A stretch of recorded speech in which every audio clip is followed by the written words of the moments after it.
Muy bien, hermanos, vamos a comenzar nuestra clase como siempre lo hemos hecho con nuestro devocional para escuchar la palabra del Señor. Y hoy es nuestra última clase, hermanos, para poder estudiar el Pentateuco. No sé si pueden ver mi pantalla.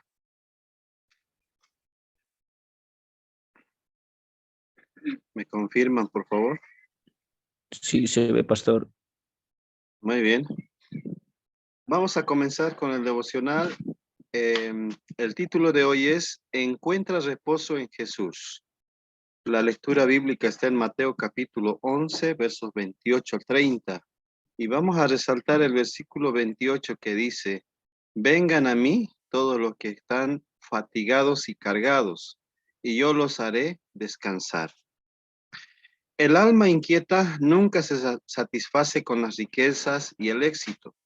Un ícono desaparecido de la música country podría testificar de esta verdad. Durante casi 40 años, sus álbumes y canciones aparecieron entre los 10 mejores de la lista de Billboard, pero también tuvo varios matrimonios y pasó tiempo en la cárcel. Aún con todos esos logros, una vez se lamentó, hay una inquietud en mi alma que nunca pude dominar, ni con actividades, matrimonios, ni popularidad. Sigue estando en cierta medida y estará hasta el día de que muera. Podría haber encontrado reposo en su alma antes de que su vida terminara. Jesús invita a todos los que, como ese músico, están cansados de cargar con el pecado y sus consecuencias, a ir a Él personalmente. Vengan a mí. Cuando lo recibamos como Salvador, quitará nuestras cargas y nos hará descansar. Los requisitos únicos son creer en Él y aprender de su ejemplo, a vivir la vida abundante que provee. Tomar el yugo del discípulo de Cristo hace que encontremos descanso para nuestras almas. Cuando acudimos a Jesús, Él da paz a nuestra alma, inquieta, perdón, al brindarnos una manera nueva y más aliviada de vivir con su ayuda. Nos da descanso verdadero. La reflexión. ¿De qué manera te sientes fatigado y cargado en este momento? ¿Cómo se experimenta el descanso que Jesús ha prometido? ¿Qué podemos decir, hermanos? Bueno, algunos piensan que el trabajo es consecuencia del pecado, pero desmentimos esta aseveración cuando Adán y Eva, bueno, en especial Adán, Dios lo puso a poder cuidar y poder poner nombre a los animales, que fue el trabajo que Dios le encomendó. Ciertamente que cuando entró el trabajo se multiplicó, o sea, fue difícil, porque Dios lo dice, por cuanto tú pecaste, Adán, ¿no? La tierra será maldita y te dará espinos y cardos, y con el sudor de tu frente comerás, dice, o sea, trabajarás, costará, será un poco difícil. ¿Y quién de nosotros en este momento tal vez estamos retornando de una jornada laboral que empezamos desde muy temprano y ya estamos por concluir y de paso sea estamos estudiando? Hay un doble esfuerzo en lo que podemos, en el diario vivir que tenemos. ¿Quién nos puede dar ese descanso, ese reposo? Aparte tenemos dificultades tal vez en el trabajo, responsabilidades que asumir, tal vez en el hogar, ya sea en el trabajo, tal vez tenemos deudas, hay que trabajar el doble para pagar y bueno, hay diferentes momentos de dificultad y estrés, vamos a decir, esa enfermedad que está en este siglo, ¿no? Teniendo mucho comentario y mucho que hablar. Pero el Señor nos dice, vengan a mí todos los que están fatigados y cargados, y yo los haré descansar. ¿Cómo nos hará descansar? Confiando en Él, hermanos, confiando en que Él hará las cosas buenas para nosotros, teniendo esa fe en un momento de oración, descansar en Él. Todas las deudas que tenemos, entreguémoslo al Señor. Y el Señor nos dará un lugar, una puerta que Él abrirá para tener el trabajo y poder cancelar nuestras deudas. cómo hallar descanso del problema. El Señor sabe tocar corazones y sabe abrir puertas y da el momento indicado para poder solucionar. Entonces, esta reflexión de hoy nos dice otra vez, ¿no? ¿De qué manera te sientes fatigado y cargado en este momento? Si estás en esta situación, hermano, descansa en el Señor. Confía en Él. Tal vez tienes sueños que cumplir, propósito y aún no lo defines. Descansa en Él. Puedas en Él tener ese momento importante para poder reflexionar y poder confiar en Él. Amén. Bien, quiero orar por ustedes, mis hermanos, en esta noche para comenzar la clase. Oremos. Gracias, Señor Dios Todopoderoso, por este día que usted nos da, un día en el cual podemos dar gracias porque estamos vivos y estamos sanos, Señor, pese a todas las enfermedades, Señor, y plagas que pueda haber y nos pueda hacer daño, usted nos protege. Gracias, Señor, por un día laboral que hemos tenido, que desde el día lunes hasta este día y hasta el viernes o sábado seguimos trabajando, pero lo hacemos con gozo, Señor, de que tú, Señor, tienes el control de todo y tú, Señor, nos vas a dar de tu provisión. Gracias por mis hermanos que tienen el doble esfuerzo de poder, tal vez, Señor, trabajar en el día y ahora poder atender en las clases. Señor, bendice sus vidas y dale, Señor, reposo para que ellos descansen en ti. Gracias, Señor, en el nombre de Jesús. Amén. Amén. Bienvenidos, hermanos. Puedo tener varias personas conectadas, entonces estamos ya en la última clase y permítanme abrir nuevamente una ventana en lo que es mi computadora. Quiero nuevamente reiterar las tareas pendientes que tienen conmigo. Así que por favor, recordarles que hasta el día de mañana voy a esperar las tareas que tengan pendientes porque ya tengo que entregar notas. Sí, tal vez podría esperar un poco más, pero pienso que esperé bastante para que puedan ponerse al día en las tareas que corresponden. Por ejemplo, en la tarea del cuestionario 1, la mayoría me ha entregado, ¿no? La mayoría, solo faltaría unos cuantos. Entonces, ya, ya está aquí y está con la evidencia de las notas que tal vez a usted le llega con mensaje, ¿no? En el cuestionario 1. En el cuestionario 2, ahí es donde he encontrado tal vez más estudiantes que no me han entregado todavía, como lo pueden ver en su pantalla. Y algunos sí me han entregado, algunos tal vez con entrega tardía, pero ya está registrado, ya tienen su nota. Y asimismo quiero recordarles que tienen otra tarea más, son 3 cuestionarios, 8 cuestionarios que han entregado, que he designado, perdón, el del libro de Génesis. No era tan amplio, he delimitado el número de páginas para que usted pueda leer y pueda responder a las preguntas que están ahí establecidas, ¿no? En el estudio de Génesis.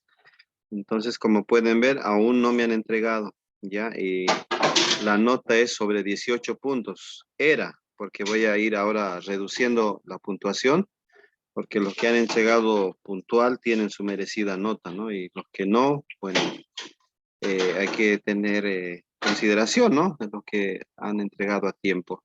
No sé si tienen alguna pregunta antes de que inicie la clase.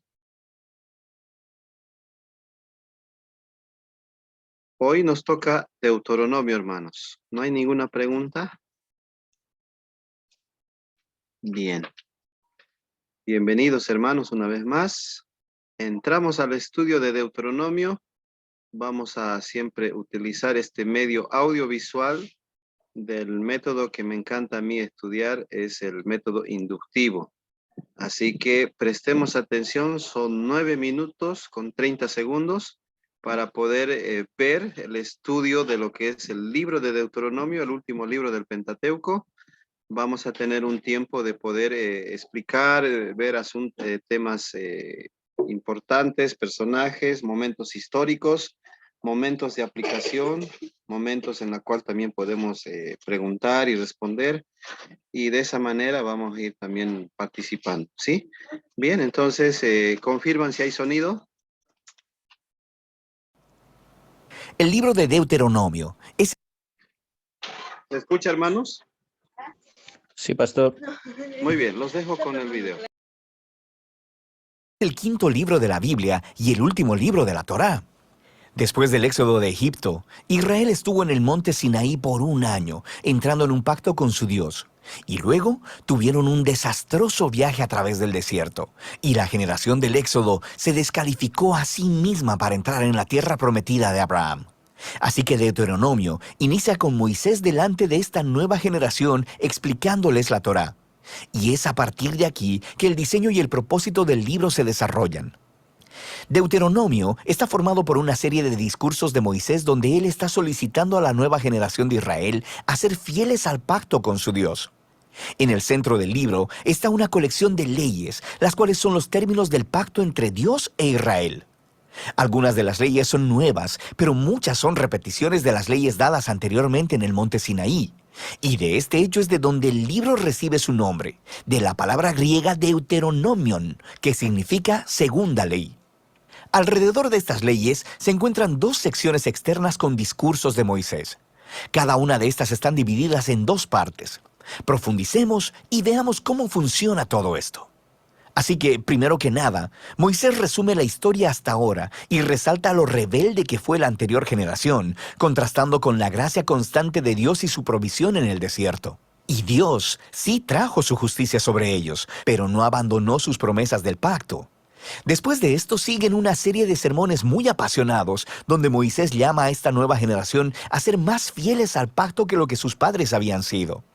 Él les recuerda los 10 mandamientos, y luego el centro de esta sección es una famosa enseñanza llamada el Shema.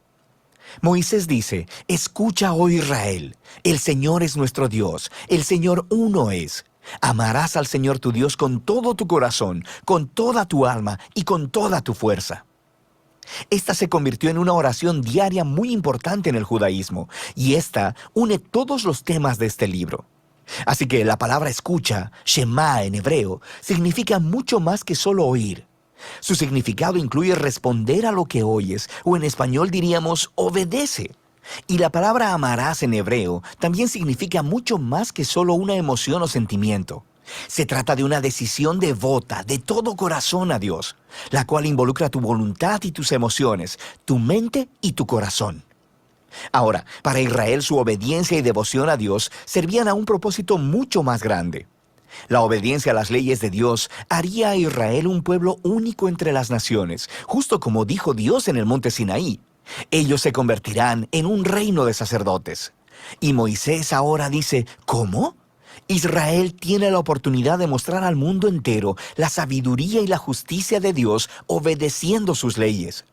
Y la otra idea clave en el Shema es que Israel estaba llamado a obedecer y ser devotos únicamente al Señor, o como literalmente dice en el hebreo, el Señor uno es. Ahora, tomando en cuenta el contexto, el punto central es que el Señor es el único Dios a quien Israel debe adorar y obedecer. Israel está a punto de entrar a la tierra de Canaán, donde las personas adoraban ídolos que representaban a todos los diferentes aspectos de la creación: el sol, el clima o el sexo y la guerra. Y en la perspectiva de Moisés, el adorar a esos dioses degrada a los humanos y destruye las comunidades. Pero adorar al Dios de Israel, quien es el Creador y el Redentor, esto guiará a la vida y a la bendición. Y así llegamos a la gran colección de leyes en el centro del libro, y estas están más o menos acomodadas por temas. Así, la sección inicial es acerca de la adoración de Israel a su Dios. Ellos debían tener un templo central donde el único Dios sería adorado. Y Dios también debía ser adorado mediante el cuidado que Israel proveyera a sus pobres. Por ejemplo, todos los israelitas debían apartar 1/10 de su ingreso anual para el templo, pero otro 10 debía apartarse cada 3 años y ser dado a los pobres. Y estas eran la clase de leyes que ponían a Israel en la vanguardia de la justicia en comparación con sus antiguos vecinos. Y todo estaba conectado con la adoración a Dios. La siguiente sección describe las cualidades de carácter de los líderes de Israel. Así que los ancianos, los sacerdotes y los reyes estaban bajo la autoridad de las leyes del pacto, las cuales Dios dijo que Él haría cumplir enviando profetas para pedirle cuenta a los líderes. De manera que en contraste con los vecinos de Israel, donde los reyes eran considerados como divinos y como la ley misma, los líderes de Israel estaban subordinados a la ley y a los profetas. Lo que continúa es una larga sección de leyes acerca de la vida civil de Israel. Reglas sobre el matrimonio, la familia y los negocios, también sobre la justicia social, sobre su sistema social y cómo debían proteger a los huérfanos y a los extranjeros, y luego estas reglas concluyen con más leyes sobre la adoración. Ahora, aquí hay algunos consejos para leer todas estas leyes. Recuerda, primero que nada, que estos son los términos del Pacto del Sinaí dados específicamente al Israel antiguo, quien vivía en una cultura que es muy diferente a la tuya. Y en segundo lugar, no será útil que compares estas leyes con las leyes modernas de una cultura muy diferente. Más bien, estas leyes fueron dadas para apartar a Israel, así que debemos comparar estas leyes con las de los vecinos de Israel, como Asiria y Babilonia. Y cuando haces eso, de repente, las leyes que parecen duras o extrañas se hacen mucho más claras. Puedes darte cuenta que Dios está empujando a Israel a un más alto nivel de justicia que el que se conociera hasta la fecha. Y finalmente, intenta discernir los principios centrales de sabiduría o justicia que están debajo de cualquier ley en particular, y descubrirás algunas cosas bastante profundas. Así que aquí tienes una tarea para obtener créditos extra. Ve a ver cómo el apóstol Pablo hace esto en su primera carta a los Corintios, capítulo 9, versículo 9, y él cita una ley de Deuteronomio, capítulo 25, versículo 4. Es muy interesante. Volvamos a Moisés. Después de abordar todas estas leyes, emite el reto final de que Israel debe escuchar y amar a su Dios. Él emite primero una advertencia y un ultimátum. Si Israel escucha y obedece a su Dios, todo irá genial. Habrá mucha bendición divina. Pero si ellos no obedecen y se rebelan, habrá hambre, plagas, devastación y eventualmente exilio de la tierra. Y luego Moisés los obliga a tomar una decisión.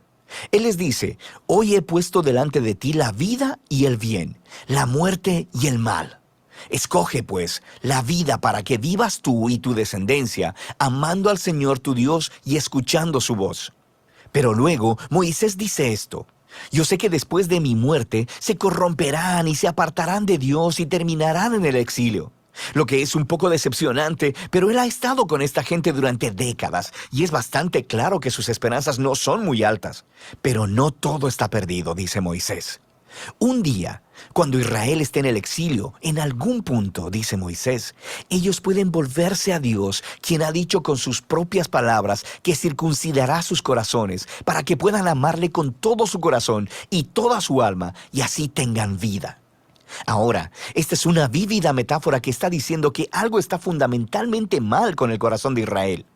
Es necio y duro, y es lo mismo que está mal con el corazón de toda la humanidad. Esto regresa a la rebelión de los humanos en el jardín del Edén.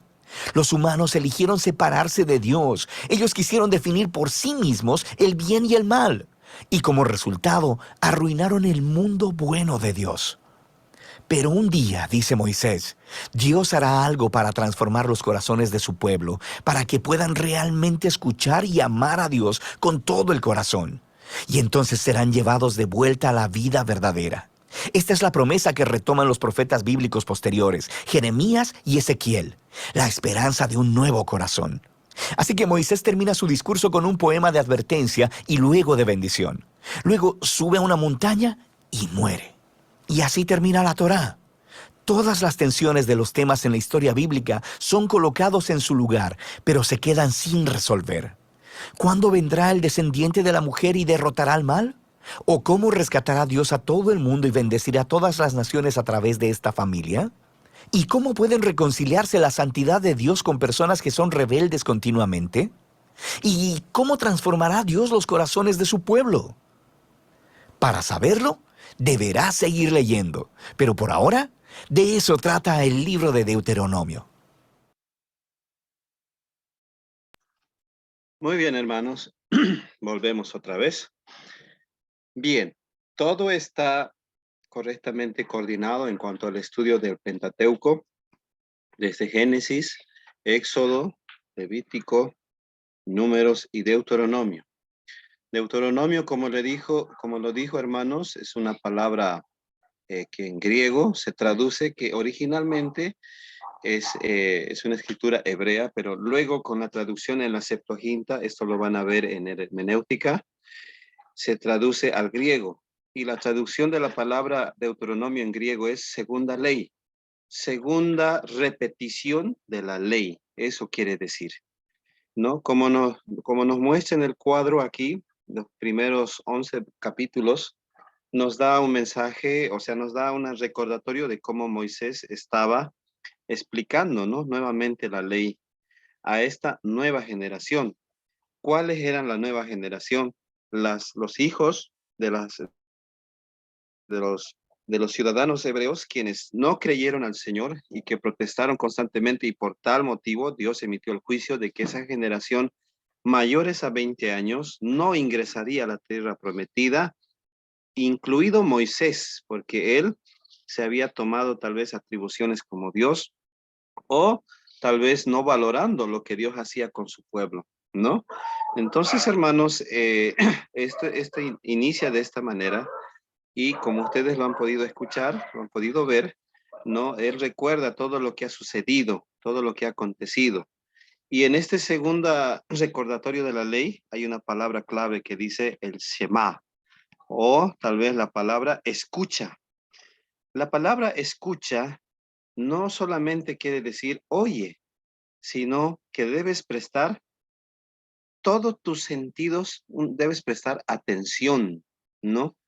Escucha, oye Israel, ¿no? Oye, obedece, presta atención, ¿no? Es como ahora que estamos estudiando, tal vez alguna de mis docentes, porque yo también sigo estudiando, hermanos, nos dice, ¿por qué no prenden la cámara? Es porque tal vez están haciendo otras cosas, o están conduciendo, o están viajando, o tal vez están por ahí haciendo otras cosas, menos atenderme.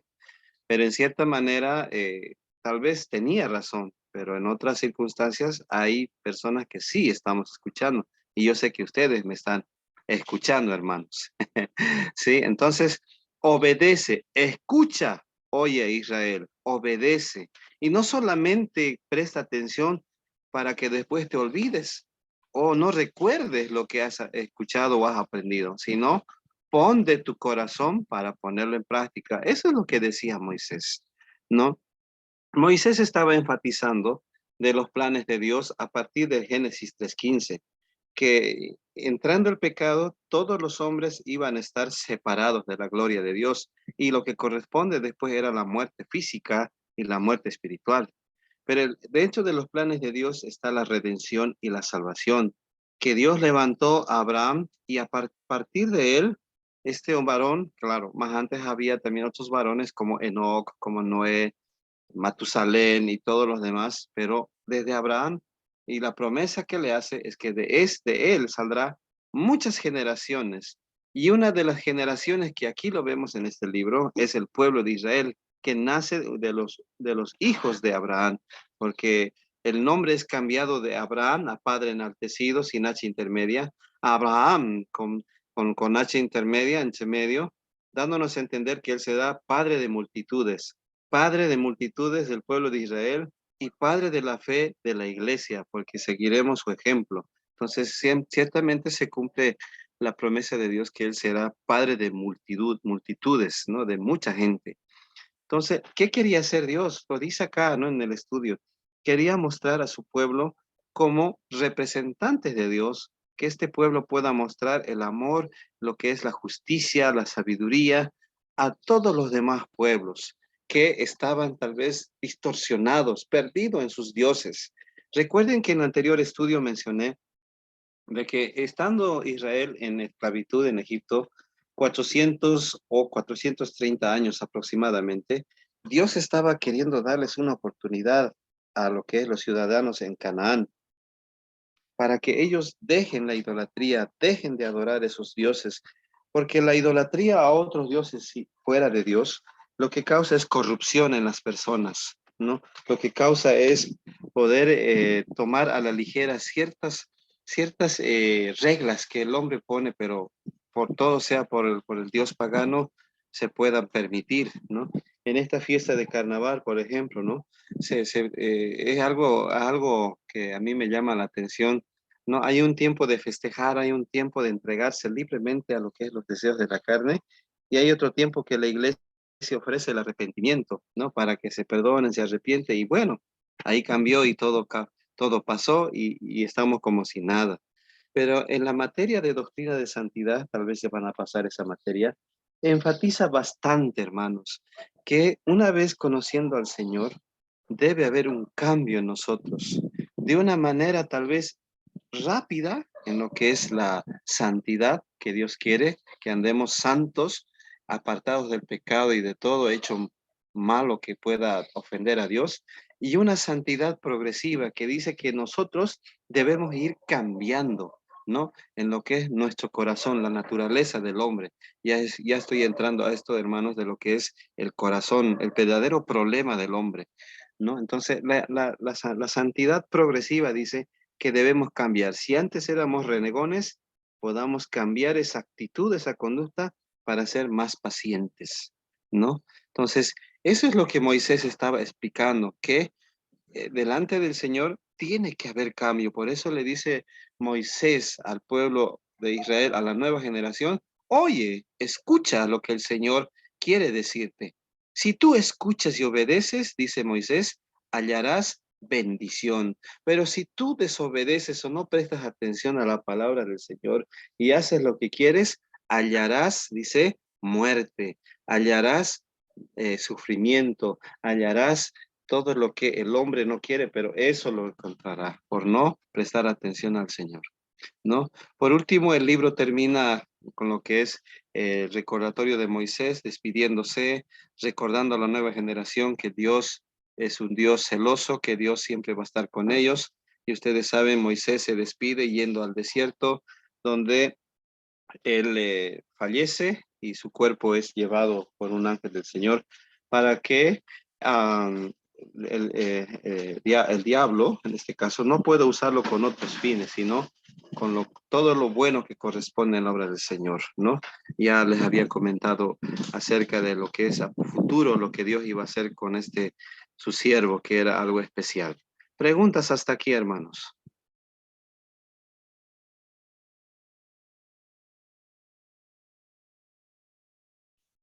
Bueno. Y también aquí hay preguntas, ¿no? Que nos deja un paso a lo que van a verlo después ustedes con la historia de Israel, ¿no? Me hubiera gustado que también puedan pasar libros históricos paralelamente a lo que es la materia historia de Israel, para entender progresivamente cómo Dios también iba a usar a lo que es para ver los pasos, cómo Dios iba a utilizar para conquistar la tierra, ¿no? Con el libro de Josué, luego lo que es los jueces, luego lo que es, hermanos, a los reyes, la etapa monárquica con Saúl, David, Salomón, luego la división de los reinos, etcétera. Bueno, tengo harto para compartir, creo que no me alcanzaría una clase para poderles explicar, pero como dice el relator de este estudio, si quieres saber más, pues sigamos estudiando la palabra para ver otro estudio más y conocer más de la palabra, ¿no? Todas estas preguntas que ustedes ven, preguntas sin resolver, Dios va respondiendo a lo largo de la palabra del Señor, y como ustedes saben, todo esto nos lleva a que de la generación de la mujer, que es Jesucristo, le dará un golpe certero a la generación de la serpiente en la cabeza. Esta ciertamente se defenderá mordiendo en el talón, tratando de poder defenderse, pero el golpe en la cabeza, hermanos, es certero, ¿no? Jesucristo vence en la cruz al diablo, o sea, derrotándolo por completo, ¿no? Dando a entender que Él sí es el camino, la verdad y la vida, y que nadie puede llegar al Padre si no es a través de Él que nos ofrece su salvación. Bueno, listo, hermanos. Creo que todo está aquí más claro que el agua. Está todo simplificado. Y yo quisiera escuchar algunas interrogantes que tengan ustedes. Pastor, Sí, mi hermano, lo escucho. tengo una pregunta acerca de los profetas. Ya. Hay profetas que, por ejemplo, profetizaban y se cumplían, ¿verdad? Sí, Y hay también en medio de esos que profetas que si es falso, entonces que decían y no se cumplían, ¿verdad? sí, mi hermano. ¿Cómo podríamos aplicar en nuestros tiempos, ese lo que es de los profetas? Porque en realidad eran voceros de Dios, por ejemplo, los profetas verdaderos, ¿no? Lo que han profetizado, lo que hemos visto, todo lo que... Pero en medio de eso había profetas falsas, ¿no ve? Que no ellos lo que decían y no se cumplían. Por ejemplo, hoy en día se usa mucho ahora que estamos en estos tiempos, ¿cómo podíamos aplicar? Pastor, solo tenía esa pregunta, Pastor. Ya, muy bien su pregunta. Tal vez no está dentro del tema, pero con gusto se lo respondo. Bien, ustedes saben que un profeta es el mensajero de Dios, es el que habla de parte de Dios, ¿no? Es la voz de Dios. Entonces, un profeta es aquel que comunica el mensaje de Dios. ¿Cuándo llegaron a aparecer los profetas? Es en la sección de lo que es la monarquía, cuando Samuel, él siendo juez, sacerdote y profeta, dice, ¿no? El cual Dios habló con él y dijo, ¿no?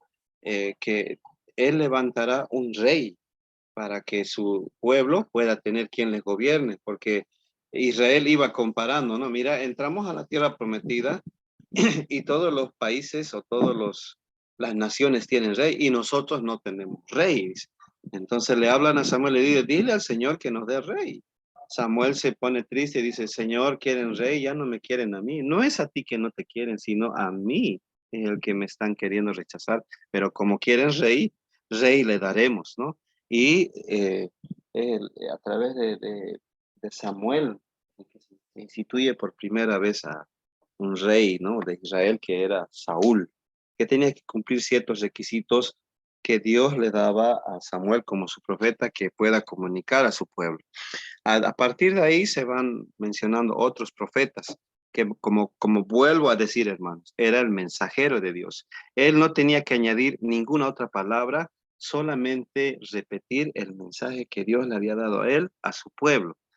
Luego vemos en lo que es los profetas mayores y menores dando palabras de advertencia, ¿no? Que si Israel no se arrepiente, iba a venir otra nación y los iba a declarar la guerra, los iba a expulsar de su tierra, los iba a saquear, incluso a matar a sus seres queridos y poderlos despojar de lo preciado que querían por no obedecer al Señor. Ahora, ese es el contexto, ¿no? Y en la Biblia, el último libro profético es Apocalipsis, ¿no? Que menciona profecía. Bueno, esto hay que tener cuidado, porque uno de los estudios del seminario son los profetas mayores y menores, y luego también se va estudiando Daniel y Apocalipsis.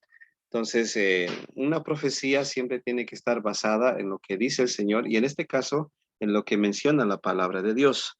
Entonces, el libro de Apocalipsis se puede interpretar de una manera presente, de una manera también a futuro.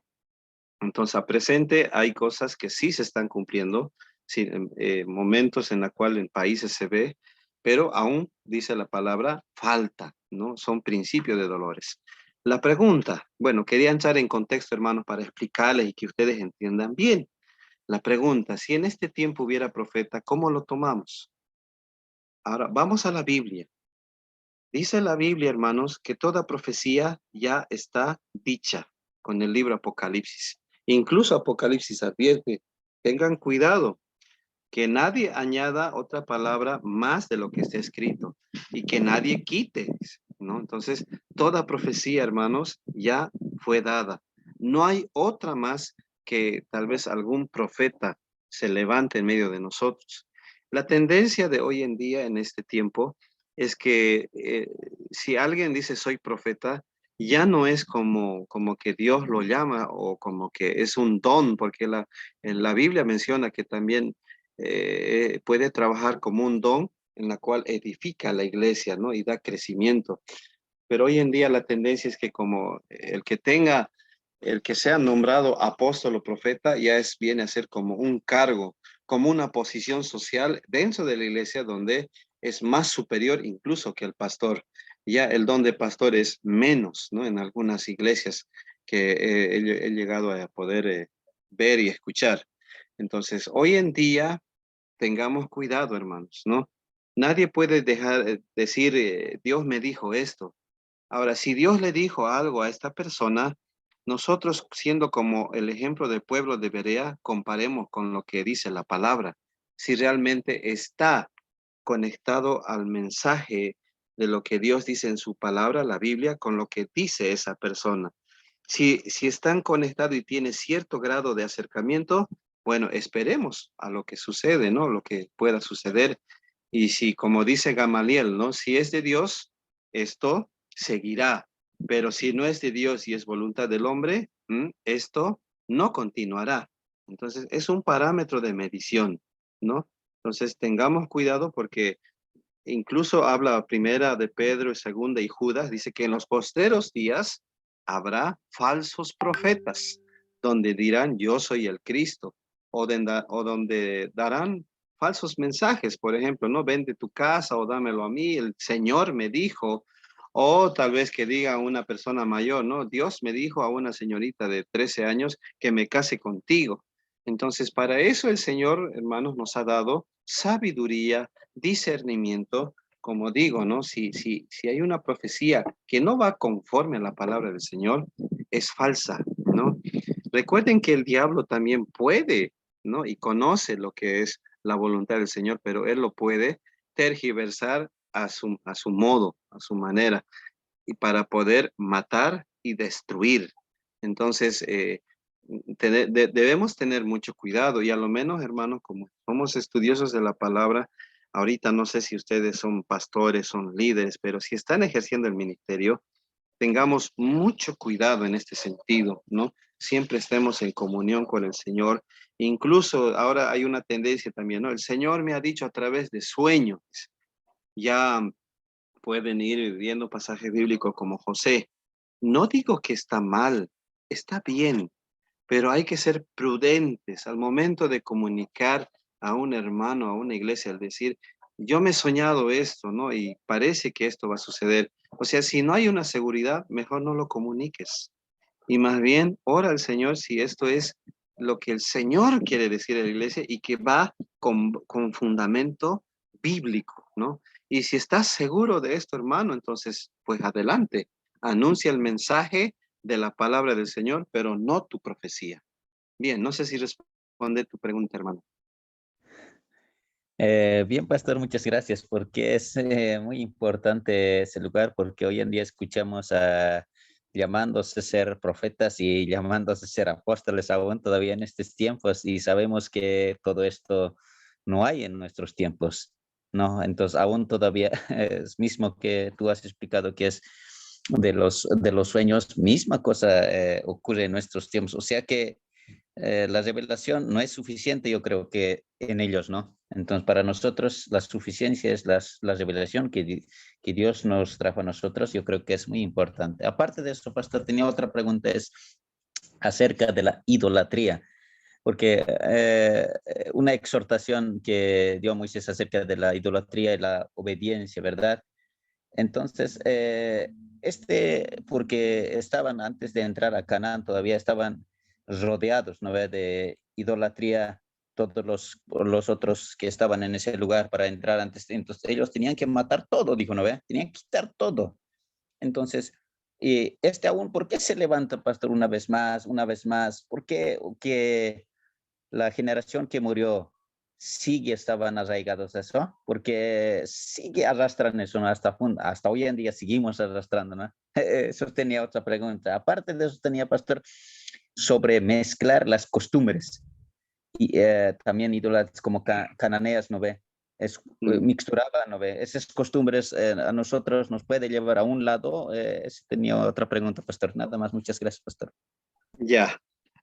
Mencionó una palabra importante, hermano, revelación. De parte del Señor tenemos tres aspectos importantes de revelación. Ya me estoy metiendo a la teología. Ya es otra materia que ustedes van a estudiar, pero les estoy adelantando. Existe, hermanos, la revelación general donde Dios nos muestra que todo esto que vemos en nuestro alrededor Alguien tuvo que haberlo creado. Y ese alguien se llama Dios en la revelación general. Luego Dios nos ha enviado una revelación especial, que es la revelación a través de su Hijo. Dios hecho carne como nosotros, Dios habitó con nosotros, por lo cual su nombre es Emmanuel, ¿no? Y por último existe la revelación escrita, que es la palabra de Dios, su palabra, el cual nos da testimonio de que Dios es real y existe y Él está presente en nuestras vidas. Entonces, no hay otra revelación fuera de estos tres aspectos importantes que he mencionado y que debemos tomar en cuenta. Ahora, voy enlazando con la pregunta que dijo, el porqué de la idolatría. El hombre, hermanos, ha sido hecho a imagen y semejanza de Dios y ha adquirido el aliento de vida de parte de Dios. Otra vez estoy entrando a la teología. Él es un ser tripartito, ¿no? En lo que es el cuerpo, alma. El cuerpo es la parte física, ¿no? Porque fue tomado del polvo y al polvo volverá. ¿Y qué tendrá Dios de él? ¿Un recuerdo tal vez? No sabemos, ¿no? Porque la vida del hombre es como neblina, que a un momento aparece y luego desaparece. El alma, ¿qué es el alma? A través del alma nosotros podemos expresar todo lo que es nuestro sentir, pero al mismo tiempo podemos percibir también de nuestro exterior a través de los sentidos, a través de nuestras sensaciones, a través de nuestros sentimientos, emociones. Y sabemos que la última parte del hombre es el espíritu, el cual es la vida, y que una vez morimos, el espíritu vuelve al Señor, dice, más el alma, ¿dónde pasará la eternidad? Dice, en lo que es la vida eterna con el Señor o la muerte eterna con aquellos que se rebelaron contra Dios. Teniendo esta información, hermanos, el hombre fue creado para adorar a Dios, para amar, para tener esa comunión con Él, pero por el ingreso del pecado, todo esto se tergiversó, ¿no? Y Satanás es astuto, hermanos. Él quiere la adoración porque en su corazón, si vemos en lo que declara en Isaías, dice, yo, dice el diablo, ¿no? Yo seré como Dios. Es más, seré Dios y me sentaré en el lugar de Dios. Entonces, las pretensiones del diablo es de poder sustituir a Dios, es más, eliminarlo, dejar de que exista y Él pueda tomar su lugar, cosa de que eso para nosotros que conocemos la palabra del Señor es pues imposible porque Dios es eterno, ¿no? Él no tiene principio y fin y nunca va a desaparecer porque Él es eterno. Entonces el diablo lo que hace, hermanos, es poder en nuestro ser interior poder buscar un Dios alterno, si es que alguien, si es que, por ejemplo, uno de nosotros no llegó a conocer la palabra. Ejemplo de testimonio, por ejemplo, a mí lo que me pasaba, yo no fui un buen devoto católico buscando lo que es las imágenes o dioses, pero en mi ser interior yo tenía algo que me decía que había un ser superior, el cual con solamente pedirlo de corazón, él podía hacerlo, ¿no? Entonces, en mi juventud yo tal vez vivía bueno, yo vivía en La Paz, bajábamos desde La Ceja hasta lo que es Obrajes, por seguir algunos amigos y decir, no, si vas 7 días trotando pasando por la autopista y llegar allá, tu deseo sería realidad. Dice.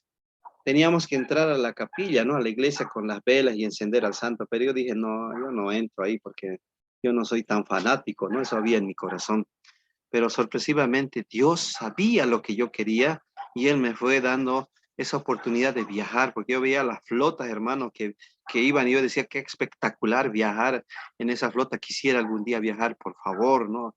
Un favor grande que te pido y se cumplió y hoy estamos desde La Paz, en Cochabamba, luego Santa Cruz y otros departamentos. Pero el Señor, como digo, es un Dios eterno, hermano, y el hombre tiene esa información en sí que si no conoce a Dios como su Salvador, puede crear otros dioses. Y eso es lo que pasó con Israel, ¿no? Moisés le advirtió, no tengas dioses ajenos aparte de Dios. Recuerda, escucha lo que el Señor quiere decir. Si obedeces, hallarás vida, pero si desobedeces, hallarás muerte.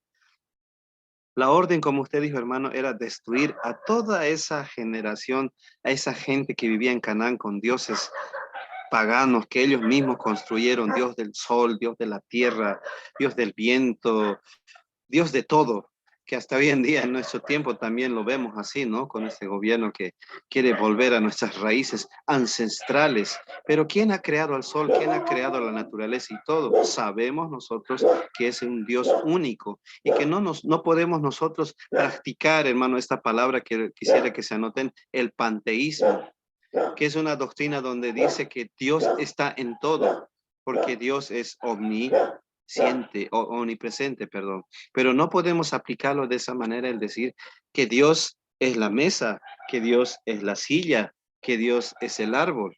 No, Dios es Dios, ¿no? Y Él es único, es eterno, es omnisciente, es omnipresente, es omnipotente. Dios es Dios y todo lo que ha creado es parte de su creación y no es Dios en su esencia. Entonces lo que pasaba con Israel era eso, que por su rebeldía y su corazón que no cambió, que seguía en rebeldía, en protesta y con todos los frutos de la carne, fue creando dioses. Fue incluso dando lo que es la oportunidad para que esas naciones que Dios ha dicho que extermine, se levanten otra vez y con más fuerza y traten de poder eliminar a Israel. Y eso es lo que sucedió, ¿no? Después de lo que es las profecías que ahí mencionaron Isaías, Jeremías, que iba a venir la destrucción de Israel, ellos hicieron caso omiso, se deleitaron en todo lo que es las fiestas y todo de otras naciones y vino el juicio con Babilonia, ¿no? Con los persas, con lo que es otras naciones, para poder entender que con Dios no podemos jugar, ¿no? Y hoy en día también sabemos, ¿no? Que los 10 mandamientos no es algo antiguo, sino que es vigente. Que tal vez hoy en día, tal vez no vamos a construir nuestros dioses, pero hay tal vez alguien o algo que puede tomar el lugar de Dios. Por ejemplo, nuestro yo interior, nuestro dinero, nuestra posición, el trabajo, tal vez la esposa, tal vez el hijo, que amamos más a ellos que a Dios, que amamos más nuestra posición, el trabajo. Hay algo que tal vez perjudica nuestra comunión con el Señor. Podemos meditar y decir, ¿no? ¿Qué está pasando en mi ser? Hay algo que no está bien. Listo, hermanos. No sé si contesté tu pregunta o ahí había otra más que faltaba Está bien, responder. pastor. Muchas gracias, pastor. Muy bien, mis hermanos. Vamos a tomar un descanso. Hemos ido de corrido. Me encanta que me pregunten, no tengan problema, hermanos. Y como digo, si no tengo la respuesta hoy, 8 días, pero ya no voy a poder responder 8 días porque hoy es nuestra última. Así que, hermanos, tomamos un descanso de 10 minutos y volvemos a las 9:10. ¿Sí? Podemos ir un rato a la plaza, podemos ir un rato de viaje a La Paz y volver. ¿Sí? Muy bien, hermanos. Retornamos después. Bien, hermanos, retornamos a las clases. Vamos a tener esta pequeña actividad. ¿Les parece si les doy 15 minutos hasta las 9:30? Así que comenzamos.